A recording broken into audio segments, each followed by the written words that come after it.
So this discussion is to see how are clowns negotiating this new world order where there are new rules of engagement, really, for us in society.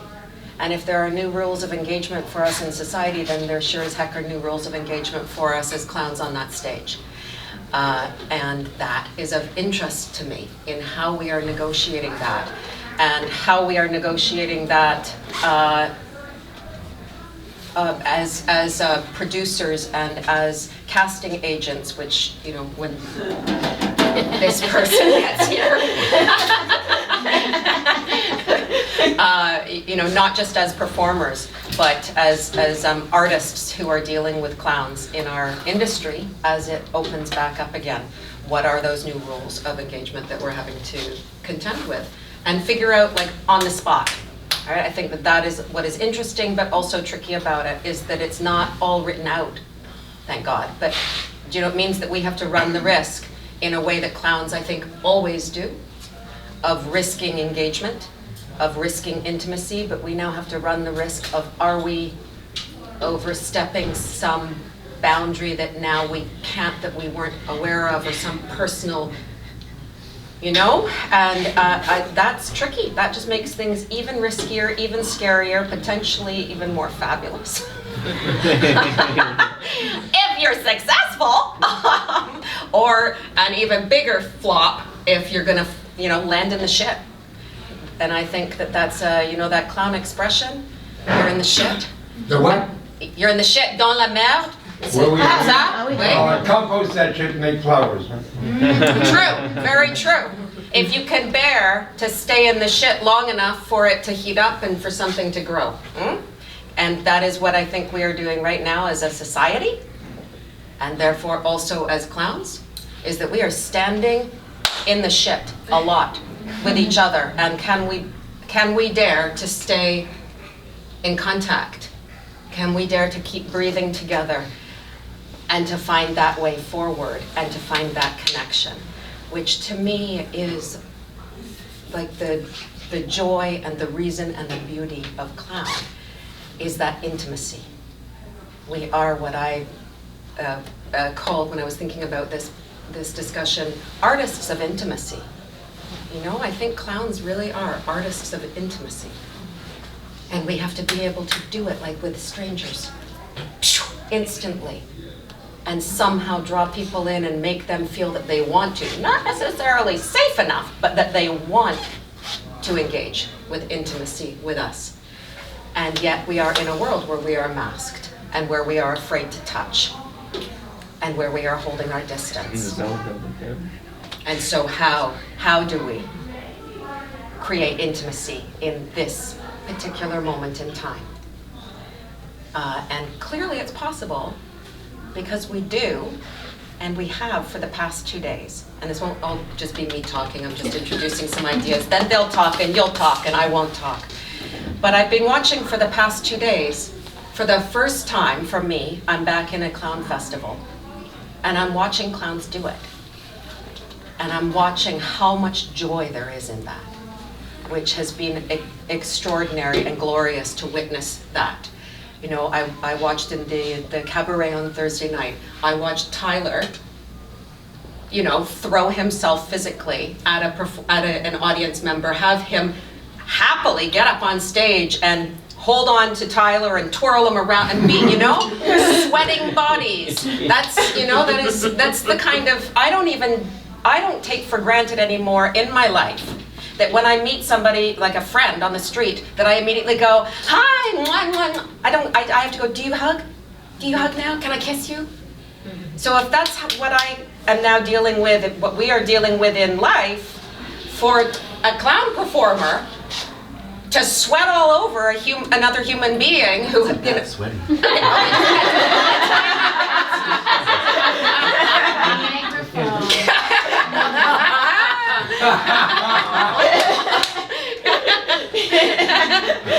know, it's a very specific dilemma or challenge that we have as clown performers that not every other kind of performer necessarily has. You know, they're not all like going and licking audiences' faces and things like that.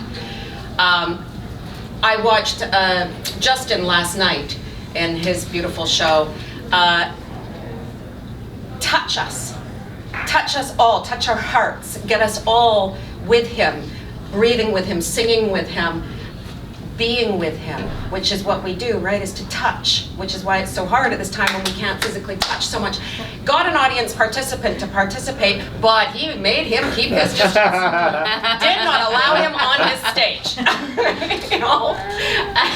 So it's been very interesting to watch for the past 2 days. Oh, mon Dieu! Bravo! Bravo!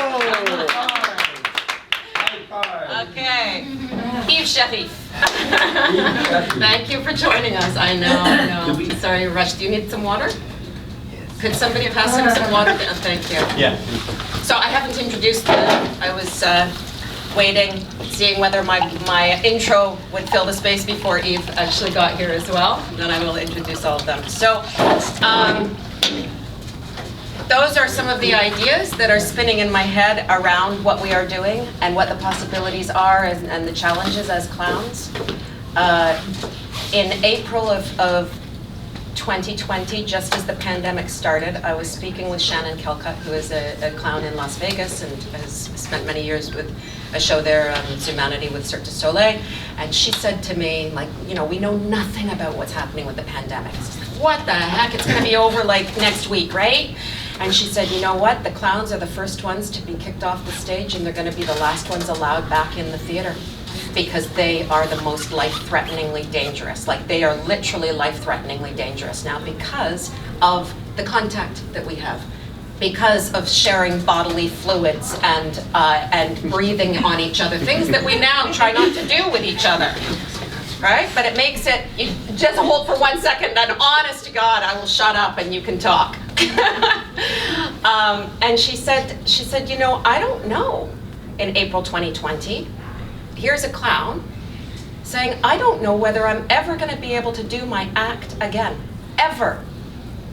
Because her act has her, you know, French kissing audience members, again, sweaty bodies rubbing up against each other, a fluid coming out of breast implants that the audience drinks, right? Things that pre-pandemic are already pushing up against people's boundaries and creating intimacy with people that is challenging for a lot of people. Post-pandemic, is it possible?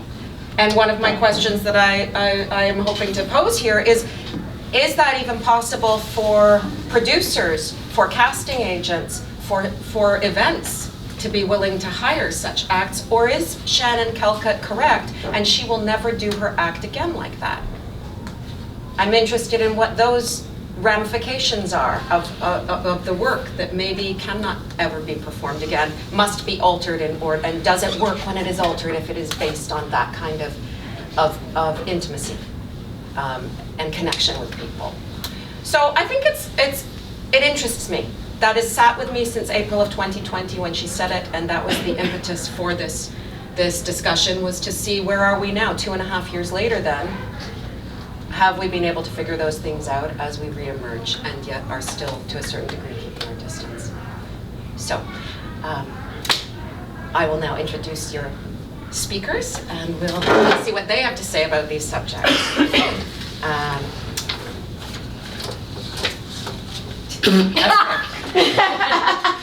going to make you wait to the very end.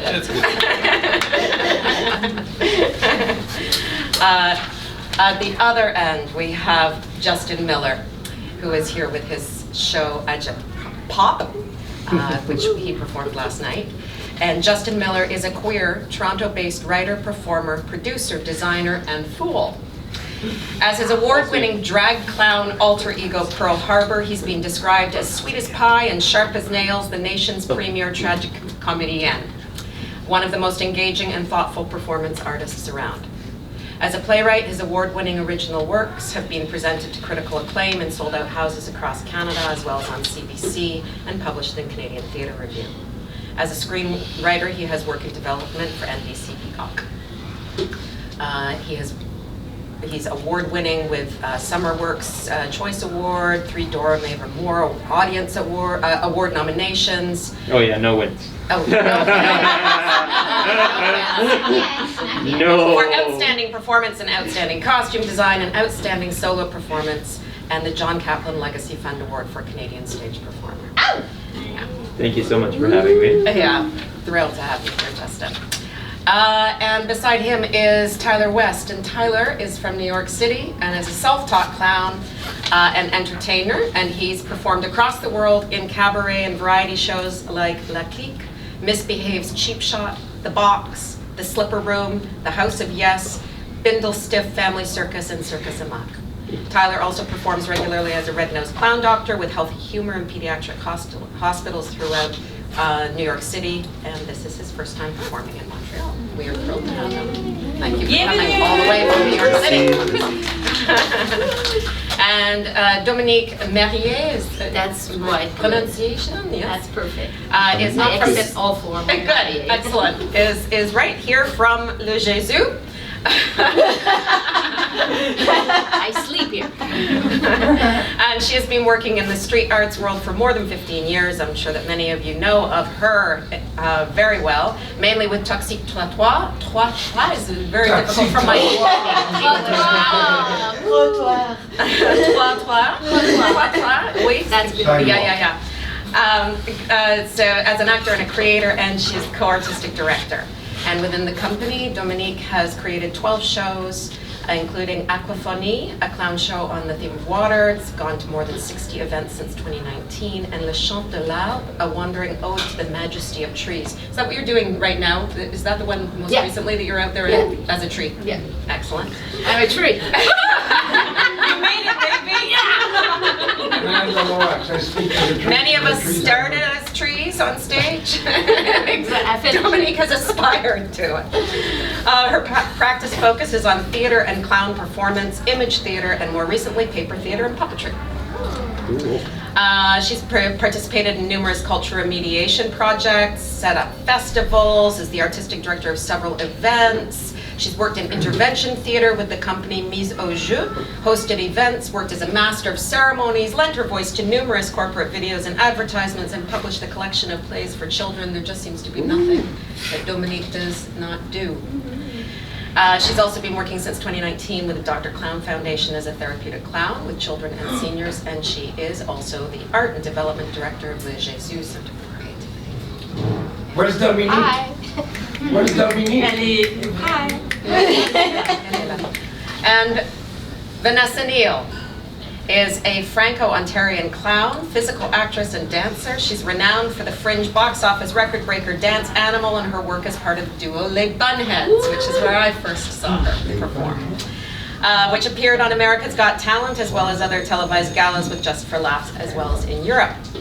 Vanessa's worked as a master of ceremonies on stage and online with Le Monastère, Tohu, Productions Immersive, and Randolph events, and collaborates with street art and live event companies such as Les Doigts 1, 2, 3, 4, 5, 6, 7, Les 7 Doigts de la Main.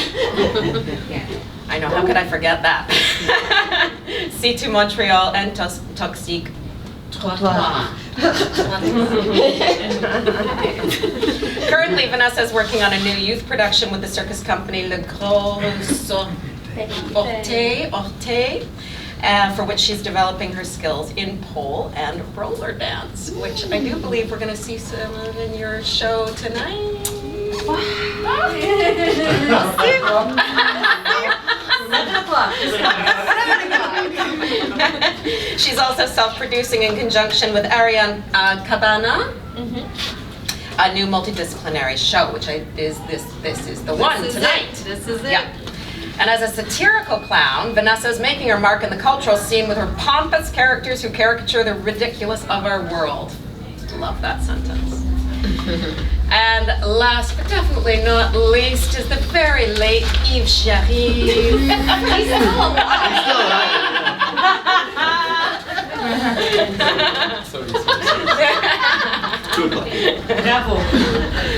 Yves is a clown specialist and for many years worked at Cirque du Soleil as a senior artistic scout, casting advisor for the new creations, and as part of the Creative Intelligence Hub at Cirque du Soleil.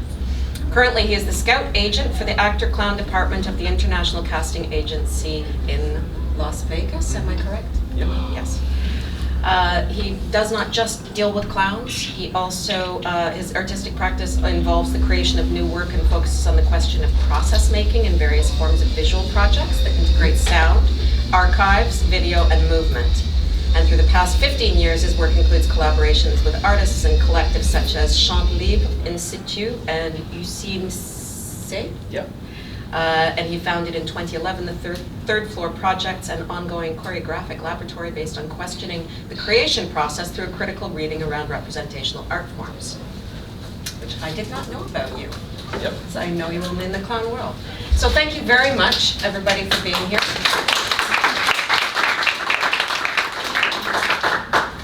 And I have a multitude of questions, but I am interested in seeing whether, in relation to coming back and this idea of welcome back, but you keep your distance, does anybody have any experiences or stories to tell of experiences that you've had in coming back? I know that, for instance, Justin has just performed for the first time in like 2.5 years in Stratford, Ontario, and then shows up here at the Clown Festival.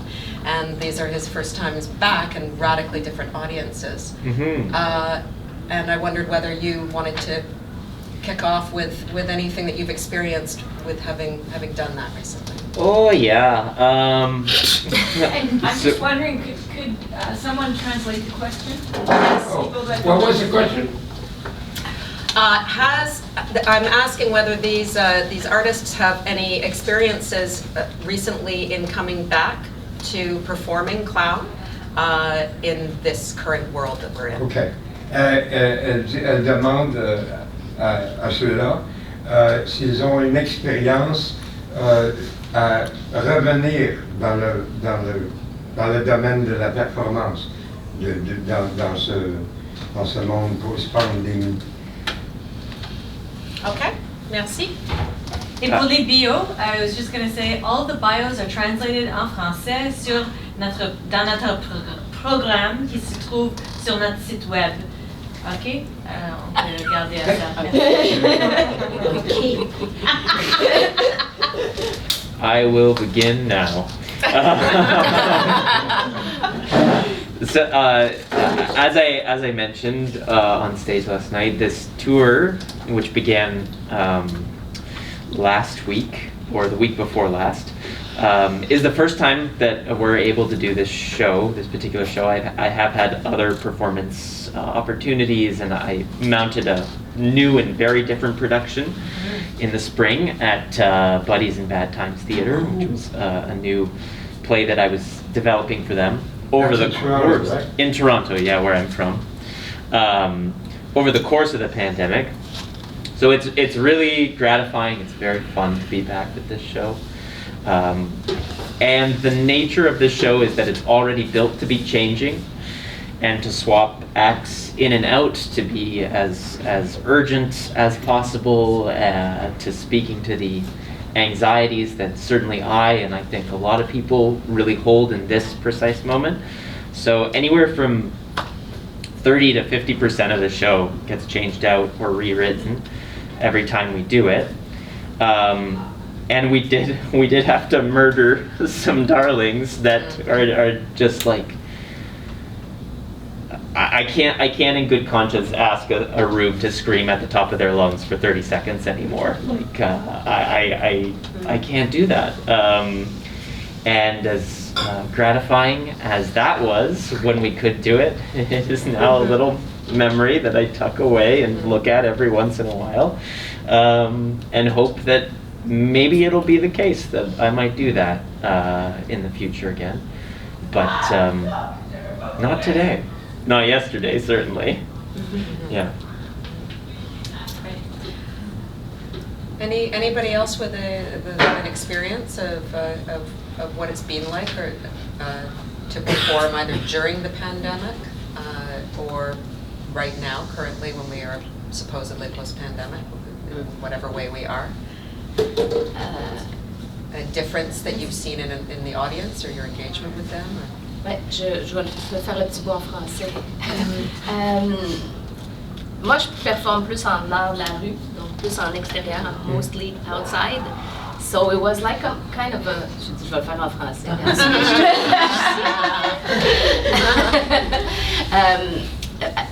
Fait que ça a été le contraire pour nous en rue. On dirait qu'il y a eu plus de demandes. There was more demand to perform outside because it was easier pour les diffuseurs. It was easier to manage performance outside. There was a little less restriction. Il y avait moins de restrictions. Il y avait moins ça faisait moins peur de performer à l'extérieur. Donc nous, on a eu des super belles années là, en 2020, en 2021, plein de contrats en extérieur. C'était plus pour nous, performers, nous qui performions, que ça demandait comme, okay, there's things we used to do that we didn't do anymore, like licking a hand or something like that, like you said, that was out for us more sometimes than for the public because you don't want to. Tu veux pas que ton partenaire, tu veux pas briser ta tournée si toi tu tombes malade ou si ton partenaire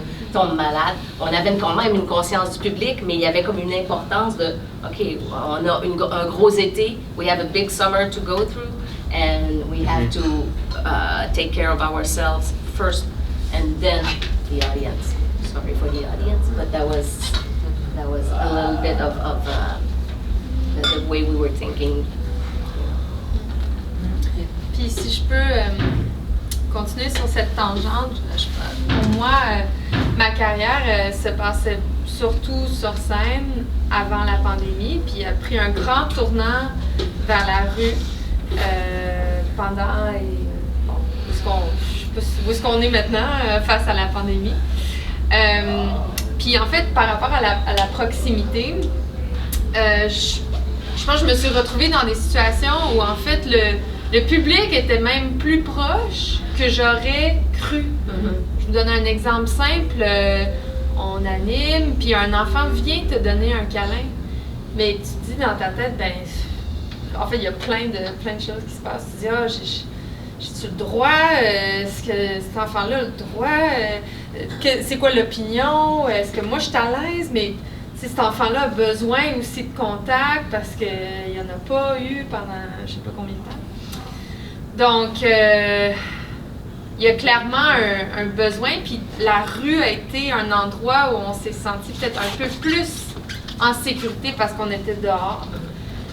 Mais veux pas, j'ai aussi cet été participé à un événement d'un spectacle immersif, fait qu'il y a quand même on retourne tranquillement dans des situations où, tu sais, là, il y avait une salle avec 200 personnes qui frottaient des épaules. On dit pas ça, hein? That's English, rubbing shoulders. Je suis pas encore ontarienne. Hein? Mais on retrouvait à ce moment-là donc des artistes qui portaient des masques et d'autres que non. Donc ça restait démocratique à mon avis à ce niveau-là.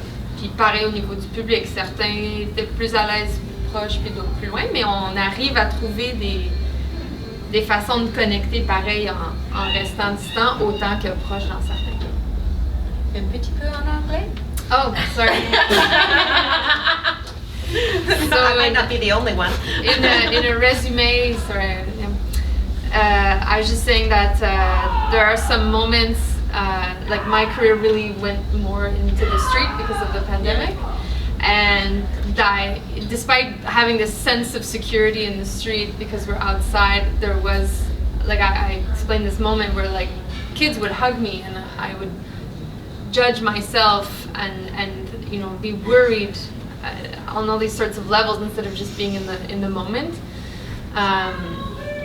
and finding myself in situations where we're seeing this kind of mixture of some people with masks like on stage and immersive experiences, and you know finding this sort of new practice, like there's just it's a good kick in the butt to find new alternatives. Tyler?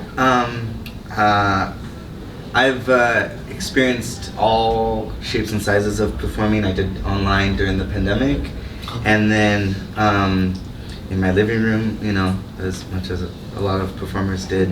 And I started performing in cabaret at the Slipper Room before Broadway even opened up in September of 2021. We were doing like masked, like small performances indoors.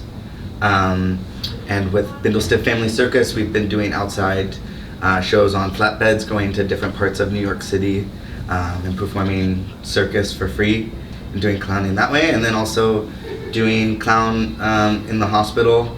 And we're very big on game and play, but we're trained to prevent disease and virus. So we wash our hands, we sanitize everything, we make sure we were masked up, goggled, everything. So I've literally done like in nightclubs with no mask, like crowded people to the next day masked up and playing from a distance. So I've done it all. Have you noticed a difference in the audiences at all, like in how they respond? Is that? A little. I mean, I think right now the pandemic is surely not over, but I feel like we are all taking our precautions the way that we know that we need to, you know, and like the Slipper Room and the box and shows like that, I think there's no real mask mandate in New York City anymore and stuff like that, and I think it's to each person's judgment and their life at home whether they can go out, you know, and protect themselves or protect other ones. But at first, that summer when everything was opening back up, it kind of was like, you know, being free. But now, yeah, I think there is a little bit of precaution, but yeah. And from your perspective in terms of casting? When everything stopped, you know, with the pandemic, the whole industry just stopped, and it was a kind of weird pause. Suddenly after that, I started to receive messages mostly on Facebook, "We're fucked." and then after that, we started to have those Zoom. We started to include in more and more clowns to a certain level, and then it's just dropped down. But it was like on and off, once every month, once every 3 months, with the clowns that I know. And then we shared the experience around the world. You know, how was it in New York? How was it in Berlin, etc., etc. And then initiatives like Vanessa says started to show up. You know, I did this. Michael J. In the United States, when his contract finished at Cirque du Soleil, he very quickly started to how to reinvent a variety show online, and then to try to bring people. What does it mean to MC a variety show online, knowing that every act is in a very different place, and then even inventing tricks, like for example for magicians to post some elements before, so you could have specific cards when the magician would do the trick, and you would be able to kind of, you know, things like that. And then for me it was also a kind of pause to question, what does it mean, you know, like what are we doing? It's funny that the mask is something that also comes from theater and mime. You know, you put a mask to present something. And I remember talking to Toto from Kidam. He was saying the world's crazy because last time we saw each other, he was in Montreal. He broke his leg, and he broke his leg because he was performing in somewhere in the Middle East, and then he was outside as a clown, and everybody before the pandemic, everybody was most of the public were women because all the men were not there, and then all the women were completely dressed with their what's the name of this? Hijab. So he could only barely see just black shapes. And as a clown, he was trying to involve them in his act, up to a point that he just fell from the stage and he broke his leg. You know, and he said, I don't want to perform anymore, you know, when I don't see people. And now in the pandemic, we all have masks. It's terrible. So for me, it's even worse. But I think after that, you know, as soon as the question of the public started, you're right by saying that the clowns were kind of the last ones because we don't play safe, let's say, compared to dancers or others. And then I see this as a kind of, in a way, a repercussion of what anxiety became so much predominant. To a certain point, I also teach at the National Circus School, and then having a class of 24 little black squares, you know, not being able to and then see suddenly those black heads suddenly disappear through the, you know, as the class goes on, and just like at the end it's like just hair. So it's terrible. So this created anxiety of presence. You know, it's not only the clowns, not only the artists, but also the public is missing this. Exactly. We're going in a communion when you go to see even you go to the cinema. You know, so cutting this, I feel that we cut something very important in the social tissue. Yes. And the clowns were there after that to knit this as fast as possible, you know, to say, don't forget. And they were probably the best ones compared to the other art forms, because, as Vanessa says, a kid would just go to hug her, which doesn't necessarily happen in a contemporary dance or theater where there's a fourth wall. Clowns are there to just have this first impact. So they were the first one to be dragged out when the pandemic happened. But as soon as this social tissue wants to happen again, they were the first one to say, hey, we're here. The kids come to hug us. And she says, what I can do, you know, there's a lack there, so I'm here to. I think that's so important, and I'm just aware you're speaking in English. And Short synopsis. If there is, yeah, and I love that idea about the social fabric being torn. Quand ce qui était important, je disais, c'est que comme le clown est le premier, la figure la plus importante où il n'y a pas de quatrième mur qui s'adresse directement au public, et le fait aussi que durant la pandémie, entre autres parce que j'enseignais des étudiants, il y a eu énormément d'anxiété qui s'est créée, une anxiété qui est due au fait de manque de contact direct. Ça a été une expérience de voir que les clowns, par leur rapport direct avec le public, sont très importants pour recoudre ce tissu social qui a été magané pendant la pandémie, puis essayer d'être là pour qu'un hug est très important pour couper l'anxiété. Merci. Okay.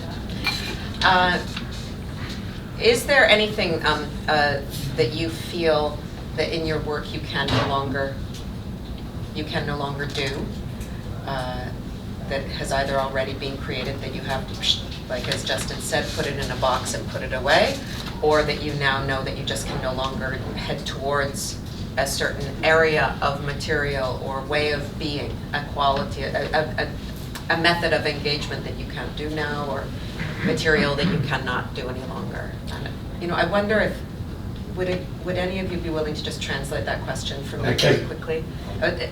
Yeah. Yeah, go for it. Non, vas-y, moi je traduis. Ah, tu traduis. Ouais, moi, je Mathilde, peux traduire. Traduis la question. On est rendu à la traduction.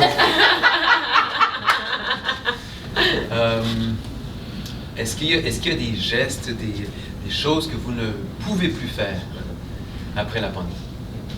Ben, nous, il y a un spectacle en particulier qui s'appelait Le Ciel Rue, qu'on avait fait il y a quelques années justement. Le ciel? Le Ciel Rue, c'est le nom du spectacle. We did that show at the Clown Festival before the pandemic, and on a décidé de changer. We decided to try to change the show because there was blowing, there was a lot of, we were touching a lot of things and passing it to the other, but also with the public. So on a décidé d'essayer de changer le spectacle, de travailler pour finalement faire comme, that's boring. That's not fun to change everything of a show that you worked on for a couple of years. So on était assez chanceux d'avoir d'autres spectacles, so we decided just to put the whole show on a shelter and wait when sky will be blue. On va le ressortir ce spectacle-là quand les conditions seront favorables pour le faire, parce que c'est trop exigeant. c'est trop... vas-y. Ben, alors du bas. OK. Mais pour continuer sur le thème du ciel rue, moi j'ai eu la chance de jouer le ciel rue dans cette opportunité. C'était le CAM, donc le Conseil des arts de Montréal, qui a donné une plateforme entre des hôtels de la ville qui étaient en manque de ressources et à des compagnies de cirque et d'art de rue de faire quelque chose. To give you a bit of context, during the pandemic, the CAM, which is the city's Arts Council, created a project linking hotels, which were in dire need of business because no one was traveling, and circus and art companies to create a project. And so Ciel Rue was selected. And I mean, le résultat était vraiment drôle parce que c'est ça, c'était comme très difficile de trouver la solution. Fait qu'on était sur une table dans l'entrée, puis le monde nous voyait comme qu'est-ce que c'est ça, puis en tout cas, Assis sur une table. Yeah. le blaguer était là. It became something else completely. C'est ça. Yeah, so to give you in English, like, it was just so hard to make the pieces of the puzzle fit together. Like, there was another event, and I mean, and this is the point I'm trying to make, is I think that we're searching, we're like scratching at, things that aren't working and finding new solutions or transforming them or putting them aside. On est en train de chercher pour trouver. Je pense qu'on est encore là-dedans, puis il faut être patient avec ça. Parce qu'il y a des trucs qui marchaient pareil, oui, dans ce contexte-là. Mais en tout cas, moi j'ose croire que ça se peut. I believe that it's possible to find these new solutions, but I know that I wouldn't. Je dirais jamais que je l'ai. Like, I'm still searching, but so it's different, but I think there are ways, and I love the examples, of you on stage, keeping your performer at it's hilarious, play with it, yeah. Super pertinent, c'est excellent là, le moment. Donc il y a des bijoux à trouver, mais c'est pas évident. Voilà. I will only speak this in one language. I completely agree that I have a beautiful, beautiful show that was supposed to be going across the sea and to new continents and things. And there's also no way for me to adapt it in my imagination to still achieve the same truly communal, truly like really sucking up each other's air and breath in this time. And I don't want to compromise how beautiful it is and can be by trying to water it down or hedge my bets so that lives someplace else, hopefully to be brought out again. But I honestly don't know. I don't know, and I'm not happy about that, but it's okay. There are other opportunities and possibilities. The last thing I ever want to see is a piece of theater on Zoom. And when people try to put theater on Zoom, it always fucking sucks.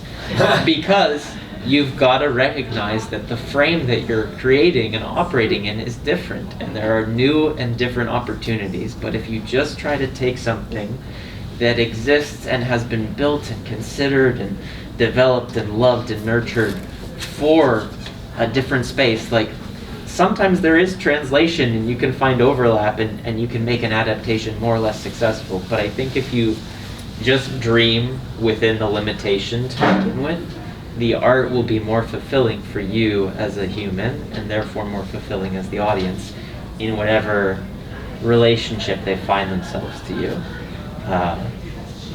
Yes. If somebody wants to translate that, good luck.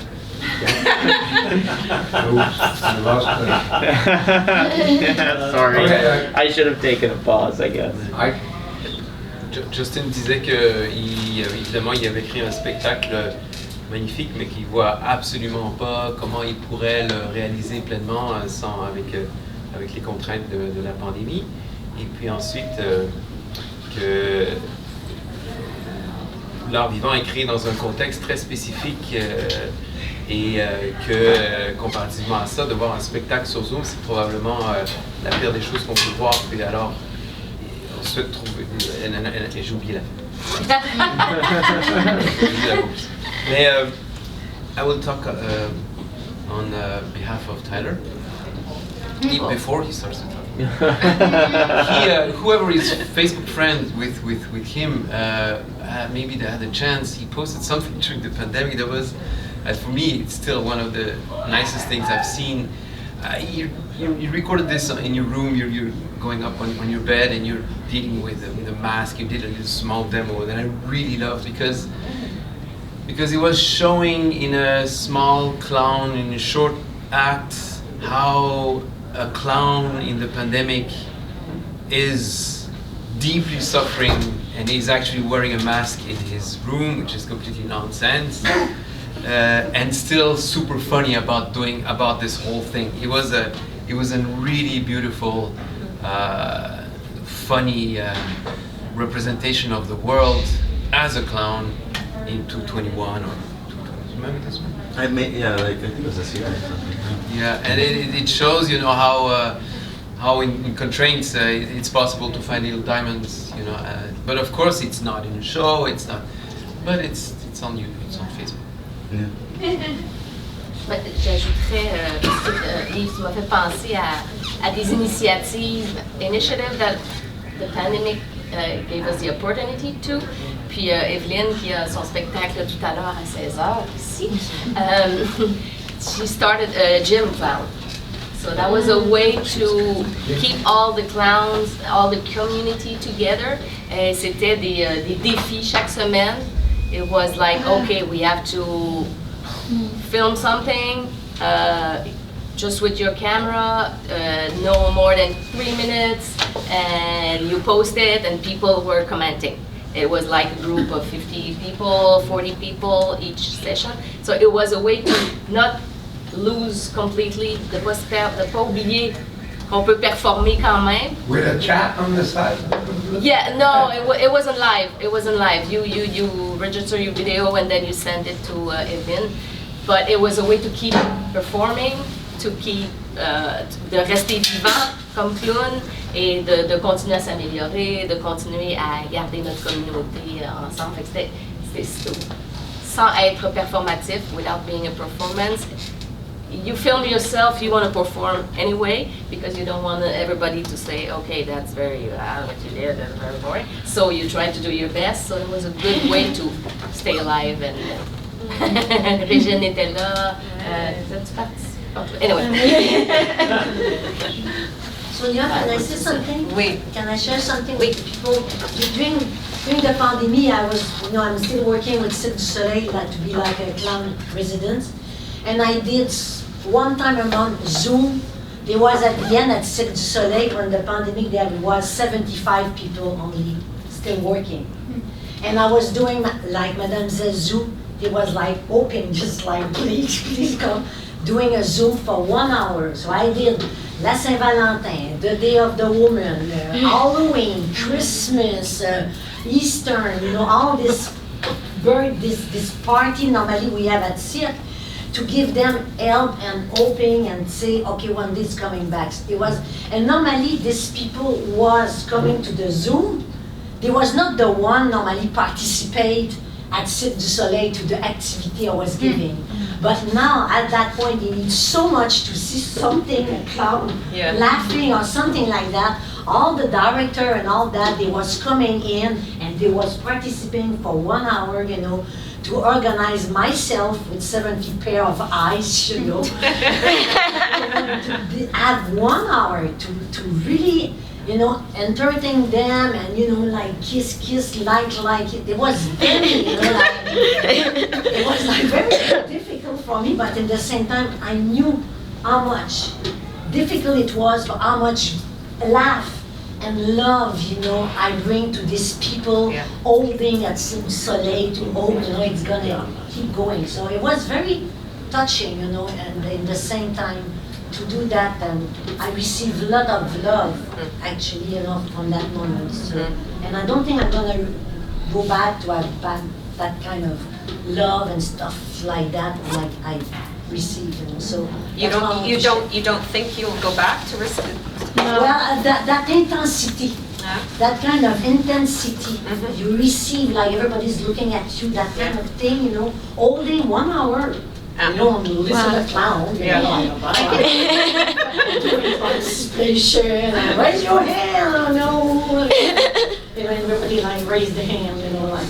Yeah. So that was very touching. So that's why, you know, like the question, like, what we lose, but what we win also. Yeah, what you gain. That's why we don't have to forget, you know, the positive of. Yeah.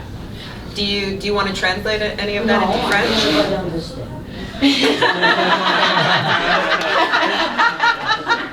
I think I speak French and different. Kendall, did you? No, the point is, Mademoiselle is fantastic. Mademoiselle, je t'ai compris. But it speaks very much to not just what you gained, but what you needed. Right? Like you as a human being and the clown, what you needed, but what everybody else needed. I'm hoping that need for that intense engagement actually does not go away. I'm hoping that it is what we are getting in the theater now, on the street now, in the hospitals, wherever we're performing, that people's awareness that what we've taken for granted, I think, in terms of connection and this fabric of connection in our society that has been torn apart, has given us all a different awareness, I think, of engagement. And I'm hoping. Well, also, I mean, it's also like what we're doing right now with the translation, where it's accessibility, and we're so long by ourselves that we realized everything's fucked and we're not equitable for everyone, you know, and diversity and, you know, Black Lives Matter and like trans lives and everything, you know, the fact that it's like we're all trying to just coexist on this planet. And I think that's why like the question of like what we can't do anymore, you know, we're just questioning, stepping back, and what can we do and what can't we offend and what can we say and what can't we say, you know. And right now it's all a pendulum, and it might be really over here, but it's a good thing because these voices over here haven't been heard for a long time. So now we're giving voice to them, you know. And so that's one really big great thing with the pandemic, I think. When you asked us about our reflections and preparation, that was one thing that kind of dawned on me, this like consent, right? Like right now we are in an era of consent. So even before a clown licking someone would have been funny, but today you gotta ask. And you gotta ask for consent, but you have to ask also if this person is comfortable in terms of their whatever their choices. Quand je veux dire en français, c'est qu'on est dans l'ère du consentement. Donc de licher quelqu'un, ça peut être très drôle et très pertinent, mais faut poser la question non seulement pour des raisons de santé, mais aussi de consentement. Yeah, that's why we have like trigger warnings and all that, you know, before shows. I remember my friends from their company from Washington State, a little bit off.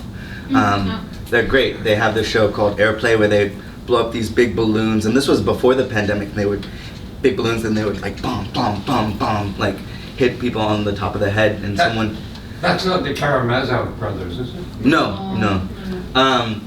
But they would, and there was a show they did that someone came up afterwards, and they said that, I don't remember what disease they had, but some very brittle bones or something, and they bopped them on their head, and like it really hurt them, it made them like, and they had to come up afterwards, and like, you didn't tell us that this was gonna happen, you know, and it, like, now there's all these trigger warnings, there's audience participation, there's nudity, there's, you know, talk about rape and stuff like that, and yeah, it's wild.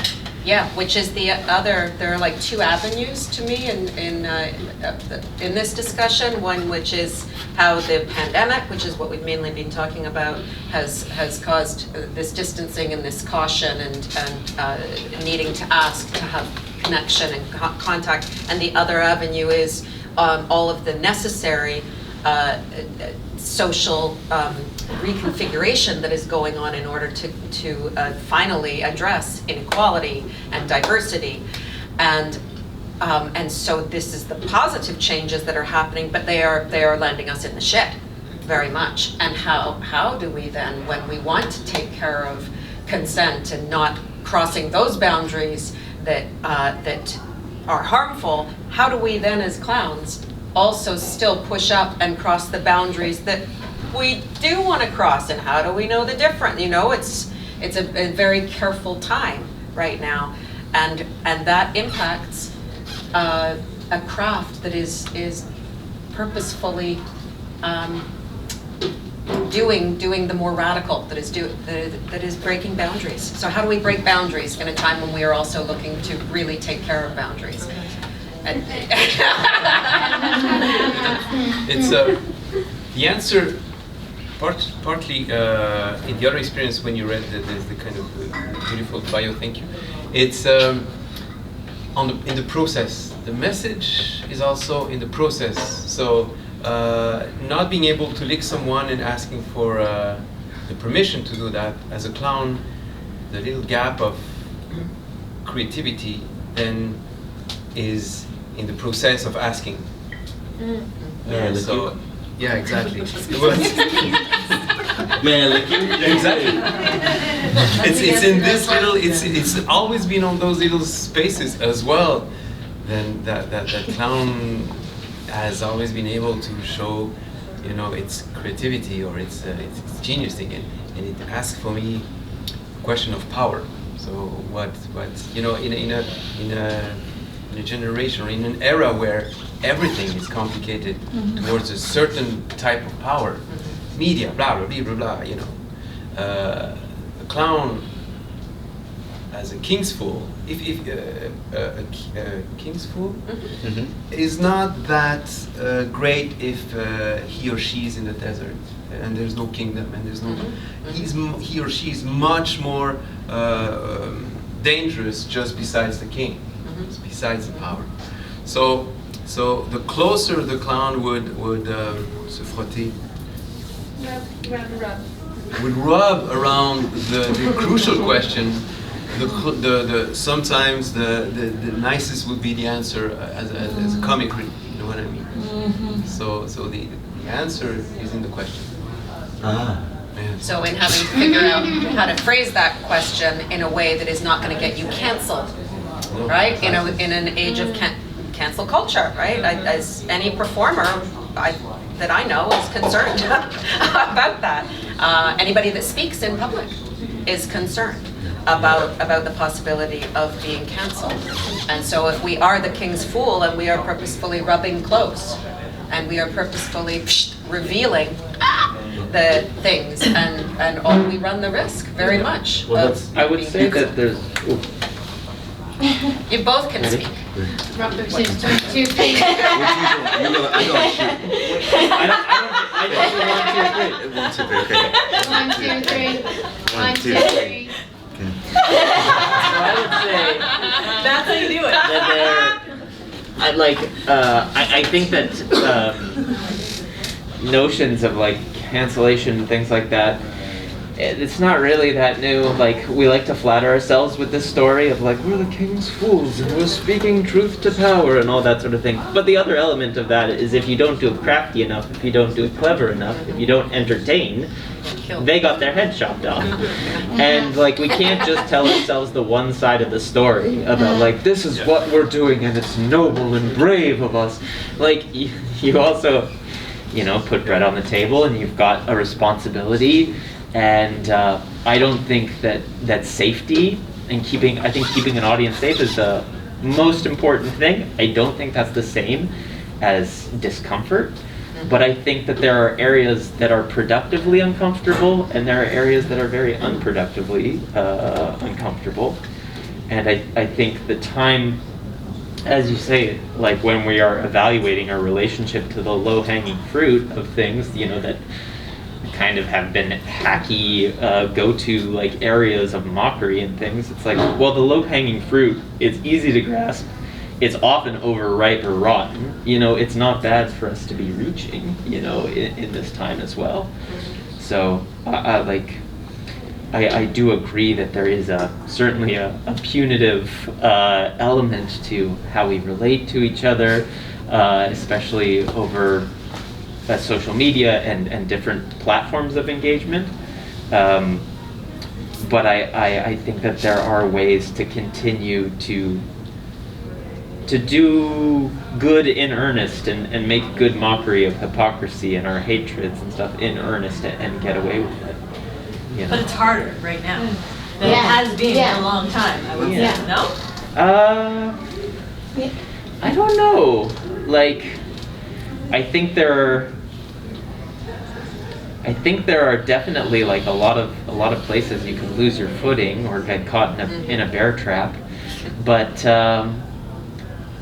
yeah, I'm not sure if it's explicitly harder. I think it's different, very different. I feel like there are more people willing to put up with less shit. But there's a lot of people that want a lot more shit. I just like this woman to have a chance.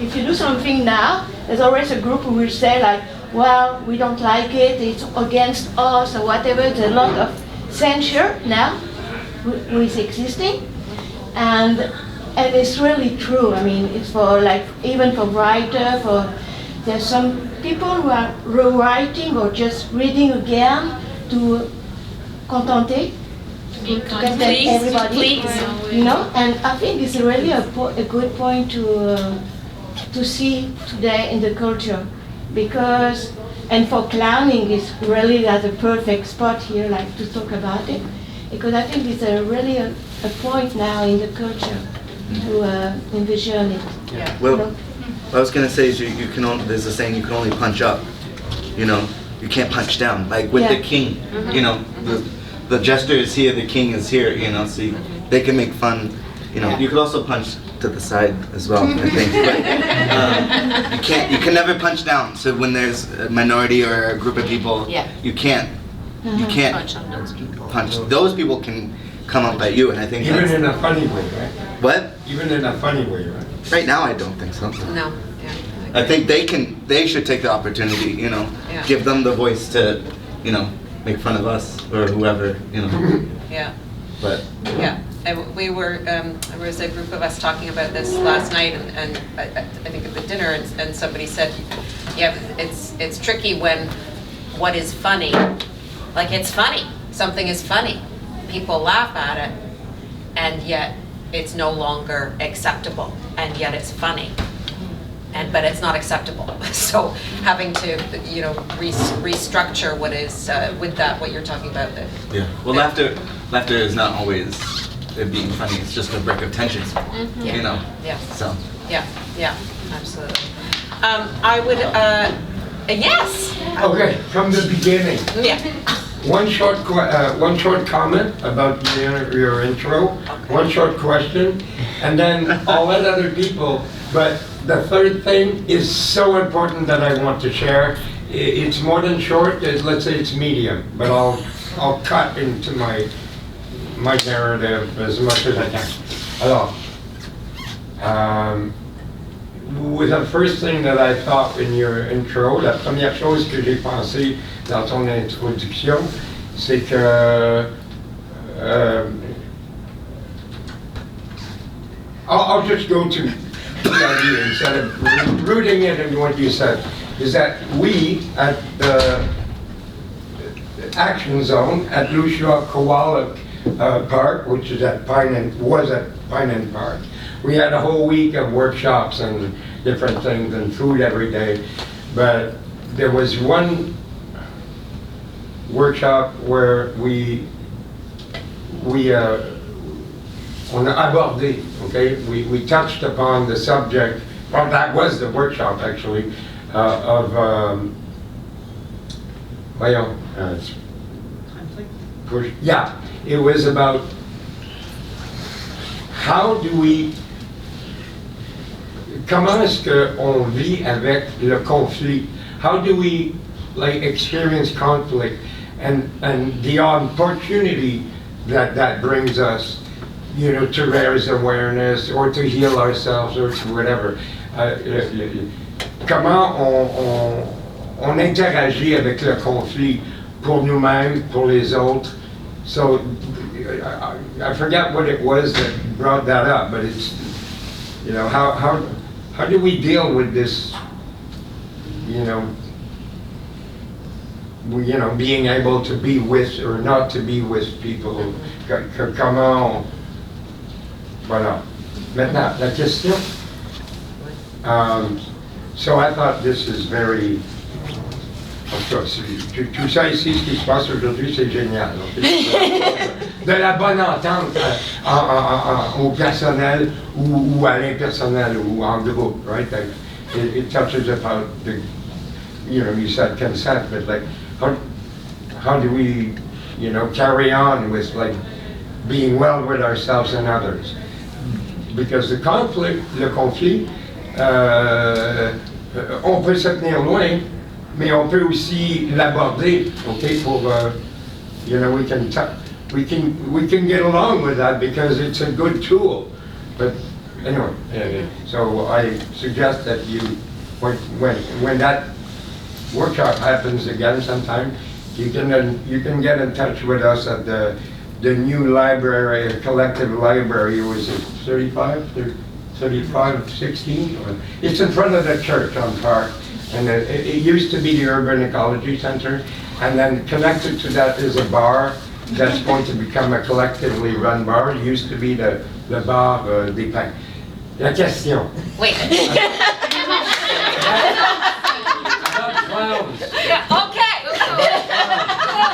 We have a lot of them. No, I'm talking about, are they accepted? Like, you know, like Clowns de Montreal, Dr. Clown, the clowns that go into zones of conflict, right? They go to hospitals, they go to wars, and they help children or anybody else. Il y en a un là-bas. Qui est spécialiste. Il est où, Dominique? Et puis, il est où l'autre, là? OK. Tu sais, Dr. Clown? Dr. Moi? Pas l'autre. Tu sais, Dominique? Oui, c'est moi. Toi, c'est Dominique? Oui. Il y a Dominique, le Dr. Clown, là, tu sais. C'est Dominique Rocher. Parce qu'on est deux, Dominique. Puis l'autre, là, quelqu'un qui est relié à toi, mais en tout cas. Yeah, like, anybody know Are they how, accepted? do they keep happening, or are they not welcome? Can they cross borders? Can they still do their work? Of compassion, of helping. Specifically, maybe we could. Sorry, I missed the beginning. That's okay, but you know what? Monsieur. What are the funds that go into conflict? Asking for speaking with COVID? Well, since 2000. Je dirais que, monsieur, après, on peut discuter ça. On peut prendre cette discussion après la discussion, parce que lui, il va être ici, et puis je pense que c'est vraiment spécifique. Mais avant qu'on termine, oui, mais avant, before we finish, avant qu'on termine, just tell me when the opportunity is open. I have something so important to share about, you know, how we care for ourselves and how we deal with, I won't even touch subjects that are controversial. I just want the one specific thing about our health and the pandemic and blah, blah. Some people call it the pandemic, but that's another thing. Okay, so because of time, I would like to open it up, and because we've got a show that I'm hoping that we're all going to go to at 4 o'clock, and I wanted to open it up to some questions and some responses from people who are out here as well, because this is about a conversation, not just a panel of experts. We have a lot of clowns who are out here too, and that if the conversations wish to continue after the show, then it is cocktail hour. Fantastic time to have a longer conversation after that show as well. It might be a time to then carry on some of those other threads. But I would like to just open it up right now to see, does anybody, based on the subject, have something they wish to either ask or comment on? And who are you pointing at? I'm not sure who's Hillary. We have a lot of fantastic clowns out here. And Hillary, you always have good thoughts on things. What have you been experiencing? You know, you've traveled the world, you know, gone to Portugal and whatnot. You've been working your way through. First year and a half of the pandemic, I did nothing else. I did not want to perform on Zoom.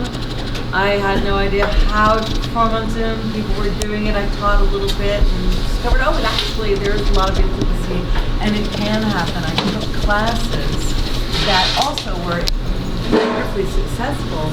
I don't know why I'm speaking. Most of my work, I don't feel has that kind of intimacy with the public where where I'm worried about it. I'm no longer working in the hospital, but to answer your question, yes, the clowns are back in the hospital. They're masked, and in some places they're goggled and masked. And I observed Dominique and her partner yesterday, and they were working with elders, and it was beautiful to see it because it's so needed, and it was so successful. It was wonderful because we need that intimacy again. So I mean, I think it's really important to find ways to create that intimacy with audiences for sure. And with the rules, we have the mask, but coming into a room, we wash our hands, so we have contact with people. We're touching people physically. Hopefully, we're touching them. Hopefully, and then when we come out, we wash our hands again. But it's business as usual, except the fact that we have a mask. And they've always wash hands before a room, after a room. Take care not to hand one prop to another person and share germs. So, yeah. What else would you like me to say, Yves? Or are there any questions that anybody has that you'd like to ask or drop into the air here for anyone to emphasize? I don't have a question, but I would like to share a moment that was very precious to me during the pandemic. I think it was a real gift because I was still a student, master's degree student at UQAM, and I got to teach clown class because of the pandemic. Because the co-op they were 24 and they couldn't be in a room all together at once, so they had to split the group in 3. So it was wonderful to teach a clown class in the institution for only 8 at a time instead of 24. And it was hard to teach clown with masks on and just the eyes, but you needed to project your voice more. It was so precious to be in presence instead of being in Zoom. So every moment, and the students were so happy to be there. It was touching. We were crying every time, not so COVID friendly, but it was very sensitive. You could feel that they were in distress because of all the Zoom, and it was their first year in university, everybody coming from other cities and not knowing the city and coming here at this time, trying to make friends, but it was very precious, and yeah, on another level. We could touch the clowns, the intimacy, yeah. Beautiful. And that's what I think we see happening here with the audiences. The other day, you said you have questions, and I had one that is complicated, and it's an open question. Was the answer within the question? No. and here, when I said before, Justin, that the king's fool, the king is not necessarily a person, but is a question. Anyway, the thing is that with the pandemic, created the world of the virtual world that is happening more and more, right? That is more and more present with companies like Zoom and Meets and whatever. And this is also opening the door to this huge concept where people are working on very intensively called the metaverse. The what? And the metaverse. And the metaverse, you will check around with the metaverse. But it's my own kids, they know that I like clowns and I search for clowns, and it's my daughter who said, "Dad, do you know what the metaverse is?" And I said, not really. And she said, in a couple of years, I will be able, my avatar will be able to participate in a huge party. But if I don't have enough bitcoins, I will not be able to go there because it's sponsored by Gucci. So a certain elite will go there. And I was like, oh, wow, this is crazy. And I was like, oh my gosh. Then my son said, and what about the clowns? I said, what about the clowns? Well, will we do something about that? And I thought it was a very, very, very good question that we all know that, as you said, it's very precious to be live and touch, and the reality, we think that there's one reality, which is the one we live, every day. But the virtual reality is getting more and more and more space through the medias and all that. And then it might happen, I'm not saying that it will, but in a couple of years, this metaverse is going to be a real space that doesn't stop, because that's also something that I knew, is that when the metaverse will go on, when they will say start, it will not stop. So if you lose the party, people will go, but not you. So in this virtual landscape that is going to happen, what is going to be the position of the clown? So if they had enough bitcoins, the clowns could perform 24 hours a day, 165 days a year. We know what our jobs are. Let's go get I know. Yeah, I know. We have to. Yeah. So this confounds me, and you brought this up the other day, and I said, okay, you speak about this because I think there are clowns that need jobs. They need to know that there is a whole world. And then the funny thing is that, and I was like, okay, you're right, but even if we are clowns, if the clown is its own avatar, Yes. Will they represent them anyway? It's all the question of which avatar are clowns going to shape up in this world, because that's also super. Nothing has been touched yet. No.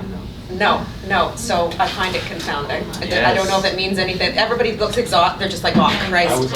Things that typically occupied like the binding ingredients, be they like nationalism, big problems, religion, big problems.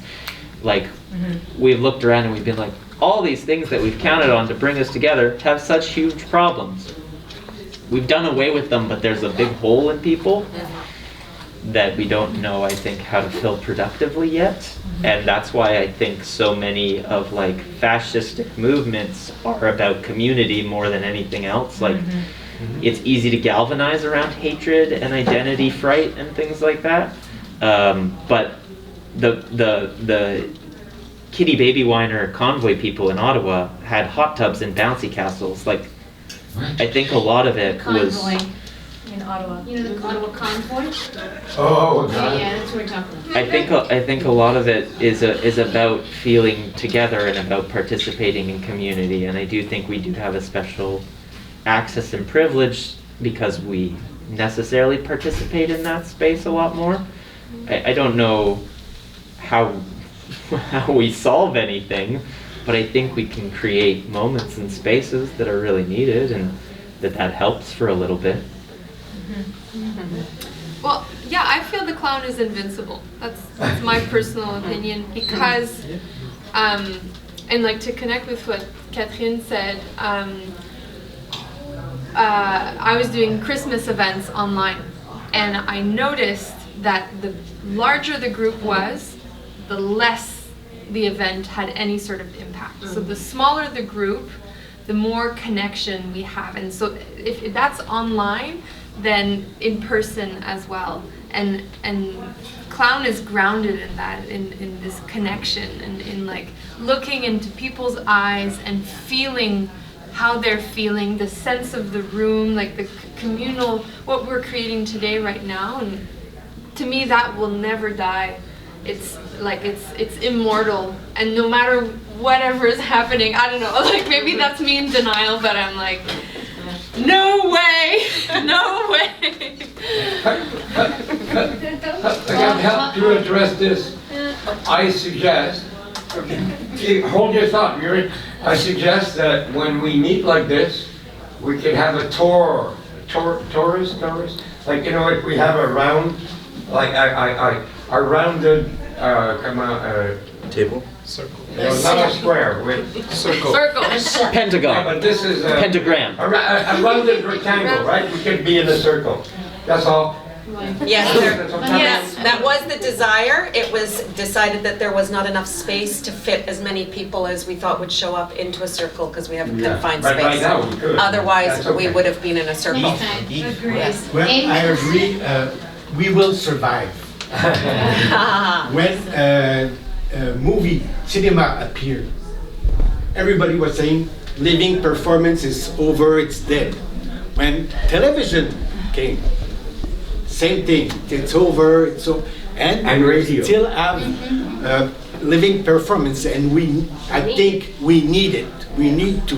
We can see that right after the pandemic restriction, everybody was good. 20,000 person in a forum or some. So even with Zoom, we can survive on everything because we have a resilience.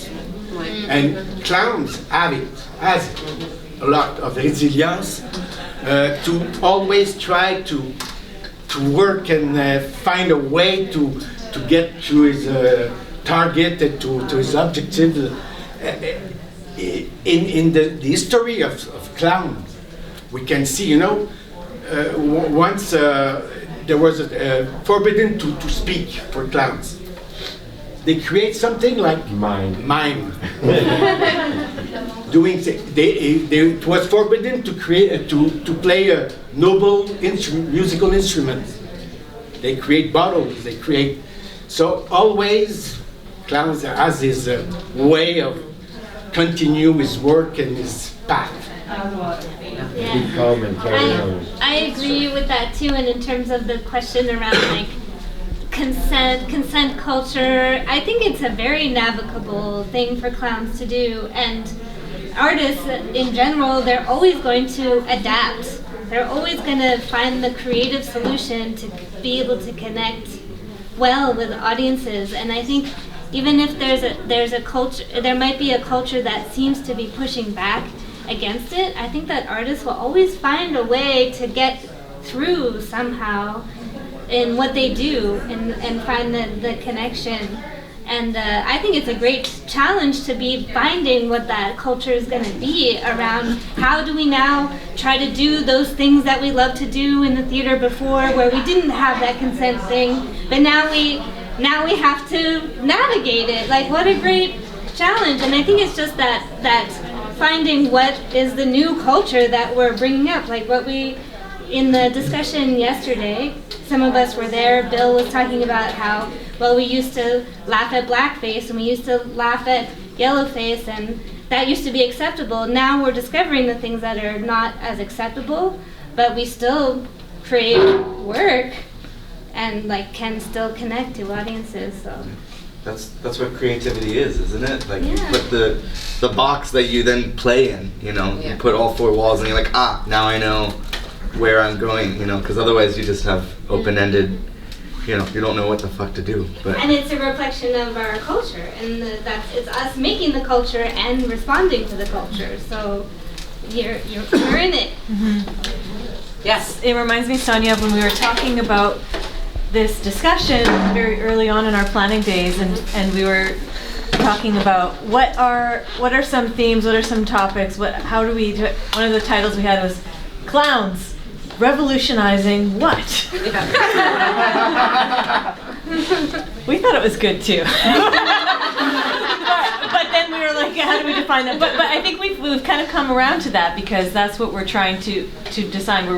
We're not redefining the rules, but the rules are redefining themselves, and we're learning how to play within them and how to break differently, Yeah, absolutely. Good point. I know we're getting close to time. Half a sec, I'm just going to see, because there are people that haven't spoken yet. I want to see if they've got anything to say. Yes. My question is about more that there's a lot of creativity that come up from the COVID time, and I think there's new opportunities. It'd be nice to share, some good things that happened. Okay, I create that, It's a new way of work for all the clowns. So. Does anybody have anything that they want to speak about of new work that got created because of COVID? I think we mentioned it a little bit in terms of the online experiences. Jean, tu connais le CCF Gym, donc it's one of opportunity that was created. Evelyn would never have created that if it wasn't the pandemic. So. Like for me, it created incredible contact through Zoom. You know, I'm with Pedro from Portugal, and we basically in touch together and. Without that, we'll never meet that guy on Zoom. Oh, yeah. And I brought him to teach at the Clown School last year, and we'll be back in May. So, you know, for me, it was a great opportunity and discovery, you know. Yeah. I have some things to add. I worked on Circus Kneale, which is, so I worked with some clowns. They're not here right now. Laurette and Arlette. Yeah. So we worked on Circus Kneale, which was like a circus festival. It was like kind of it was social circus. So the point of it is to help kids who are from minorities, who have some difficulties in life, to find a common passion. And for that one, the common passion was circus.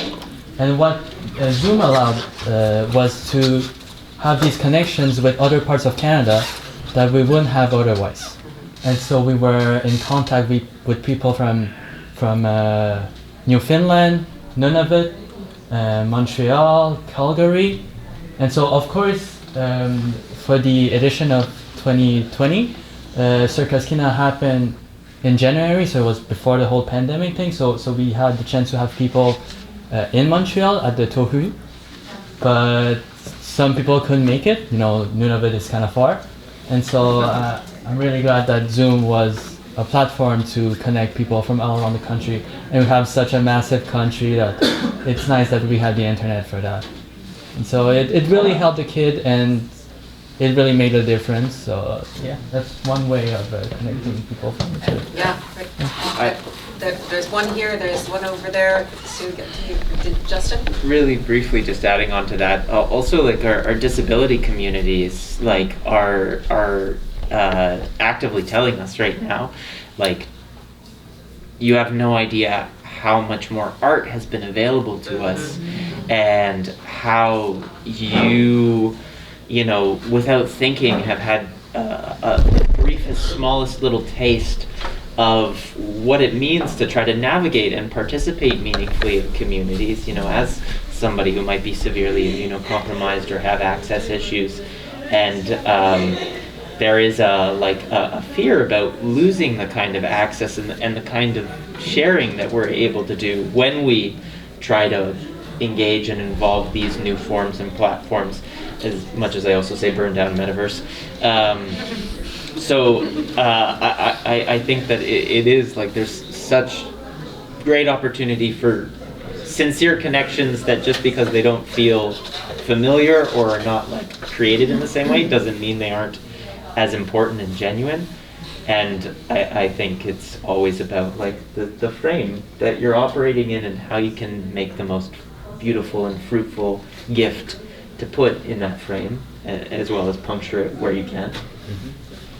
Yeah, just to piggyback on that, I teach drama to adults with cognitive disabilities, and it's very clownish. Like, I don't teach them to be clowns, but we use lots of play and humor and wonderful stuff. Anyway, when the pandemic hit, we went onto Zoom, and then like we'd always do 10 weeks and then do a show for families. And so then we were making videos, which, you know, I didn't know anything about. I discovered I didn't know anything about it. What's the problem? But we've ended up making about 8 videos. There's been like that many sessions, and it's amazing, you know, what people can do just in these little squares with a lot of creative energy and fun. And it was all the only connection they had during the pandemic, because all their programs were closed. You know, they're a vulnerable population. So it was a huge deal.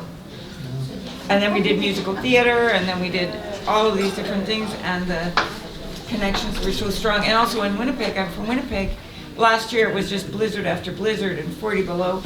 Nobody would have been able to go out to a class. And so accessibility was huge.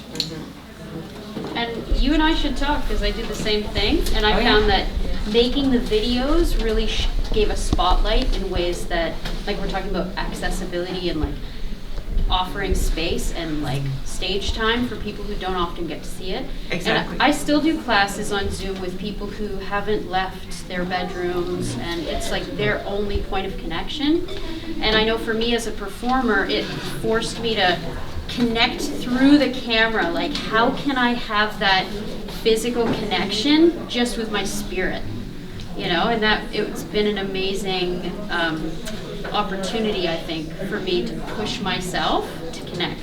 And it's there, you know, playing mind catch on Zoom. Oh my It's gosh, amazing. yeah. Like it's like 120% energy. Yeah. You know, to Yeah, it's validate very and intense. show the love. Yeah. Yeah. Hillary had something to say? Yeah, I was just saying, you know, I did rebel against it at first. I did not want to perform on Zoom. But when I started taking classes and understood and discovered the intimacy that we found, especially in smaller groups, I realized the live will not end. But that's, you know, that's why I grew up doing live theater, and that's my love, and I don't want to lose that. So I didn't want to go there. I don't want the new normal. But the discovery of how intimate we could be was amazing, and how you could reach people all over the world who would never be able to come study, who can't leave their houses. So I sincerely hope and think that that will continue, and I think that's a real blessing that we have because of Zoom, that we just wouldn't have moved into that in this kind of, to this degree. So I think it's cheaper. Accessible, financial, yeah, absolutely. One more comment over here? Yeah, I think a good thing that the pandemic brought is that it made the public understand or rediscover the importance of art. Because when people were bored at home, the first thing that they learned how to bake, they were painting, they were expressing themselves, and so when the world stopped a little bit, people understood that art is so important because it helps you feel alive, it helps you express yourself, and so there's a regained interest for performing arts, for any type of arts, and by having a break, people understood how important our work is as artists. Mm-hmm. Absolutely. I know that we are needing to wrap up because we've got a show happening in 15 minutes. Is that correct? Actually, in fact, I just learned. I'm so sorry. It was a clown plan. We put ourselves here thinking that they would go in the other side. So apparently they need the entrance to be right here. Hey, that's good. Don't panic. Nobody panic. We have 13 minutes. Okay. Could we just say, I'd like to just thank our speakers before we, yeah, thank you so much. Can we also thank Sonia for leading this and guiding us through that? And yeah, thank you so much. Can we thank you, Justin, to thank Sonia? And please come and see the shows tonight. Come and see Vanessa tonight in her show. Thank you so much.